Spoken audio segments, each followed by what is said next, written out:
I wish for a car. It was his graduation day, and all David could think about was the freedom a car would bring. His friends talked about their own cars. David just smiled and listened. He knew his father could give him any car he wanted. His father, a successful businessman, always gave him the best. This time would be no different, David thought. Let's go, Dad. I can't wait to see what you got me. He saw his father waiting after the ceremony. His father beamed with pride. David hugged him, feeling excited. He was eager to see his father's surprise. He knew a car was waiting for him somewhere. The house was quiet. His father led him to the library. David loved this room, with its smell of old books and leather. But today, the familiar comfort felt different. He was impatient. Where was the car? Happy graduation, son. His father handed him a small leather-bound journal. David was confused. He looked at the journal, then at his father. What's this? His father smiled gently. It's a journal, David, to write down your thoughts, your dreams. David felt a surge of anger. This wasn't right. He wanted a car, a symbol of his freedom. This journal felt like a burden. I don't understand. His father sat down, his face suddenly serious. David, life isn't about the things you have. It's about what you do with your time, your experiences. David didn't want to hear it. He stormed out of the room, leaving the journal behind. He felt betrayed, his expectations shattered.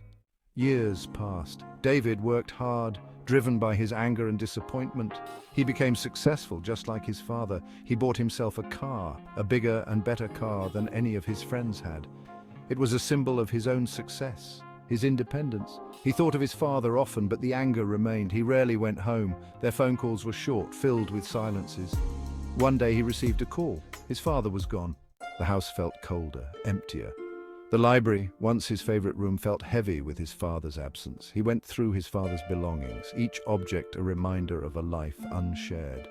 Then he saw it, the journal. It was on the desk, just as he had left it all those years ago.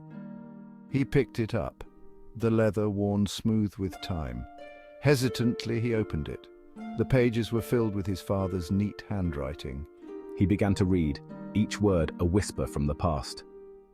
His father wrote about his hopes for David, his dreams for a future shared.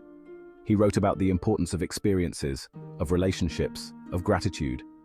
And then tucked into the last page he found it, a key. A car key. Attached to it was a small note for the adventures you'll have. David's heart pounded in his chest. He rushed outside. Parked in the driveway was a vintage sports car, gleaming in the sunlight. It was beautiful, more stunning than any car he could have imagined all those years ago. He sank to the ground, tears streaming down his face. He understood now. His father's gift wasn't about the car, it was about the journey, the experiences he hoped David would have.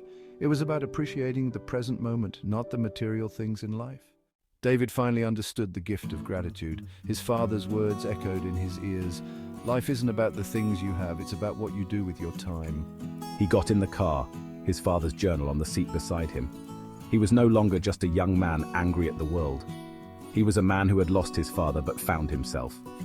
He was ready for the journey, for the adventures, for the life his father had always wanted him to have. He just wished his father was here to share it with him.